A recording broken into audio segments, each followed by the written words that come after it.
bubonic plague killed thousands. London, 1665.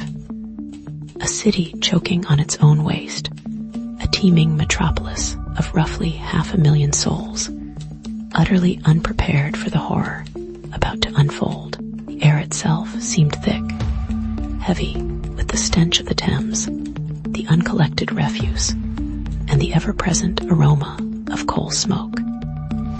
King Charles II, oblivious to the brewing storm, indulged in his usual courtly pursuits, unaware that the whispers carried on the wind were not of political intrigue, but of death itself.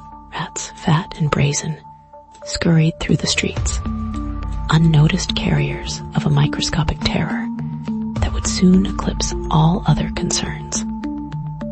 The first signs were subtle, easily dismissed as a common fever, a passing malaise, but soon the unmistakable buboes, grotesque swellings in the groin and armpits, began to appear harbingers of a swift and agonizing demise. Something wicked had entered London, and it would not leave without claiming a terrible toll. The early victims were the poor, crammed into the overcrowded slums of St. Giles-in-the-Fields and Whitechapel. Their deaths were hardly noticed by the wealthier citizens residing in the more affluent areas of the city. A few extra burials, a slight increase in the death notices, nothing to cause undue alarm. After all, disease was a constant companion in 17th century London, but as the weeks turned into months, the contagion spread relentlessly, creeping inexorably toward the heart of the city. Fear began to gnaw at the edges of the populace, a subtle unease that manifested in whispered rumors and averted gazes. Physicians, clad in their bizarre plague doctor costumes, with bird-like masks filled with sweet-smelling herbs, became a common sight. Their presence, a grim reminder of the escalating crisis.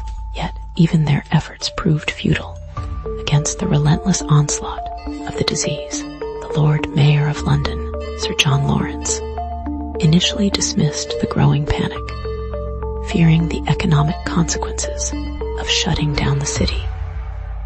Trade was paramount, and the potential loss of revenue outweighed in his mind. The escalating death toll among the lower classes issued proclamations urging cleanliness and ordered the killing of stray dogs and cats, mistakenly believing them to be the primary carriers of the disease. However, these measures proved woefully inadequate as the death rate continued to climb. Even Sir John could no longer deny the severity of the situation.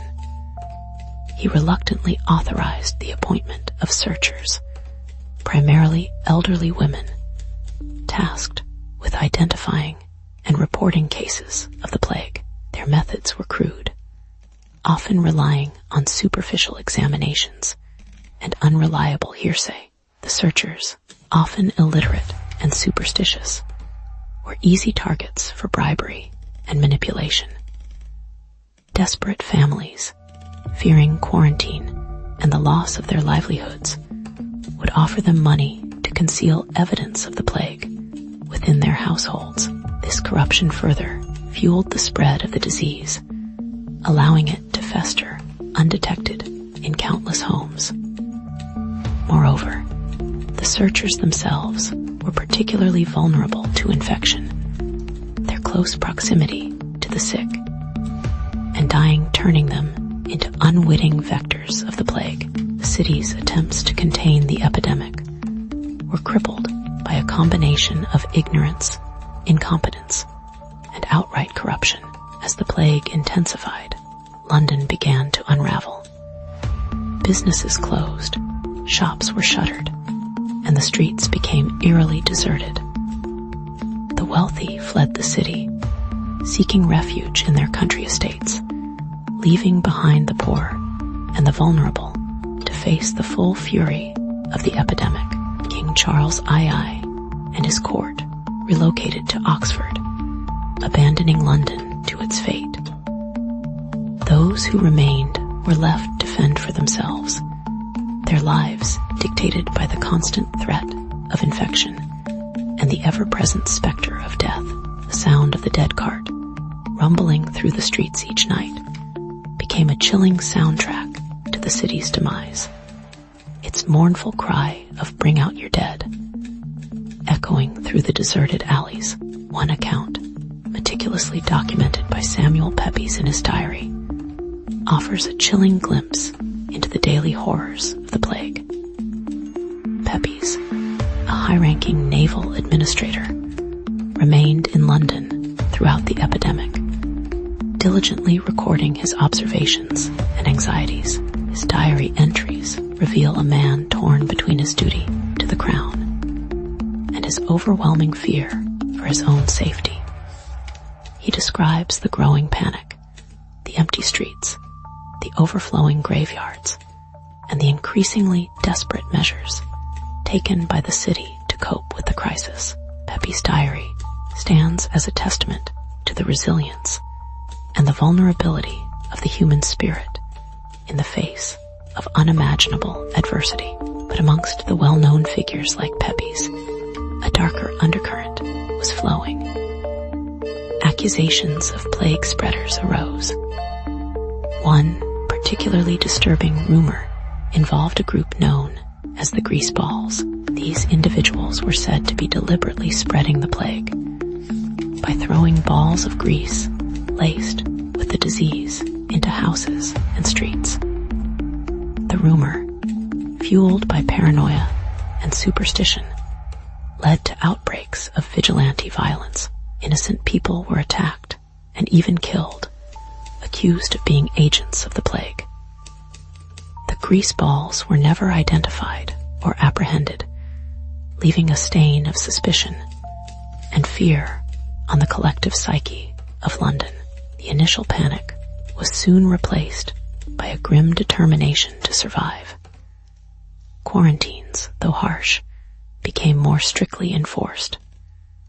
Houses infected with the plague were sealed up, with the inhabitants, both sick and healthy, confined inside to die. Red crosses were painted on the doors, along with the chilling inscription, "Lord, have mercy upon us." Watchmen were stationed outside, tasked with preventing anyone from entering or leaving. These measures, while brutal, were seen as necessary to prevent the further spread of the disease. Desperate families, trapped within their plague-ridden homes, could only pray for a swift end. As the summer waned, a glimmer of hope began to emerge. The cooler weather seemed to slow the spread of the disease, and the death rate gradually declined. By the autumn, the worst of the epidemic was over. London had survived, but at a terrible cost. An estimated 100,000 people, nearly a quarter of the city's population, had perished. The streets were littered with abandoned houses, and the graveyards overflowed with unmarked graves. The city was scarred, both physically and emotionally, by the trauma of the plague. But amidst the devastation, there was also a sense of resilience, a determination to rebuild and to move forward. However, the end of the plague did not bring an end to the suffering. The following year, 1666, London was struck by another catastrophe, the Great Fire. The fire, which raged for 5 days, destroyed much of the city, including many of the areas that had been most heavily affected by the plague. Some saw the fire as a divine punishment, a cleansing flame that would purify the city of its sins. Others believed it was a cruel twist of fate, a final blow to a city already reeling from disaster. Yet the fire also presented an opportunity. It cleared away the overcrowded slums and the unsanitary conditions that had contributed to the spread of the plague. In the aftermath of the Great Fire, London was rebuilt, transforming into a more modern and organized city. New building codes were implemented, and wider streets were constructed to prevent the spread of fire and disease. Sir Christopher Wren, the renowned architect, was commissioned to design a new St. Paul's Cathedral, a symbol of London's resilience and rebirth. The Great Plague and the Great Fire, though devastating, ultimately paved the way for a new era of prosperity and innovation. But some whispers remained, tales that suggested the plague's origin was not entirely natural. A growing suspicion pointed towards the Dutch. England and the Netherlands were engaged in fierce naval wars during this period. Rumors spread that Dutch agents, seeking to cripple England's economy, had deliberately introduced the plague into London. While these accusations were never proven, they reflected the deep-seated animosity and distrust that existed between the two nations. The plague, in this context, became another weapon in a long and bloody conflict. The suspicion deepened with the discovery of unusual financial transactions prior to the plague's outbreak. Records revealed that several wealthy Dutch merchants had taken out substantial insurance policies against losses due to disease in London. This seemingly prescient move raised eyebrows and fueled the conspiracy theories. Could these merchants have had advanced knowledge of the impending epidemic? Or were they simply shrewd businessmen hedging their bets? The truth remains elusive, lost in the fog of history. Despite the rumors, investigations, and endless debates, the question of the plague's true origin remains unanswered. Was it a natural disaster, a tragic consequence of unsanitary living conditions and unchecked rat populations, or was it a deliberate act of biological warfare, a sinister plot hatched by England's enemies? The evidence is circumstantial, the historical record incomplete. We are left with a lingering sense of unease, a nagging suspicion that the full story of the Great Plague of London may never be known. The Great Plague of London serves as a chilling reminder of the fragility of human existence and the devastating consequences of unchecked disease. It exposed the vulnerabilities of a society ill-equipped to deal with a public health crisis, highlighting the importance of sanitation, hygiene, and effective governance. But perhaps the most enduring legacy of the plague is its impact on the collective psyche of Londoners. The trauma of the epidemic left an indelible mark on the city, shaping its culture, its literature, and its very identity. And so we are left to ponder: a natural disaster, a conspiracy, or a brutal combination of both. The Great Plague of London remains a dark chapter in history, a testament to the enduring power of disease and the enduring mysteries of the past, forever etched in the cobblestones and whispered on the wind.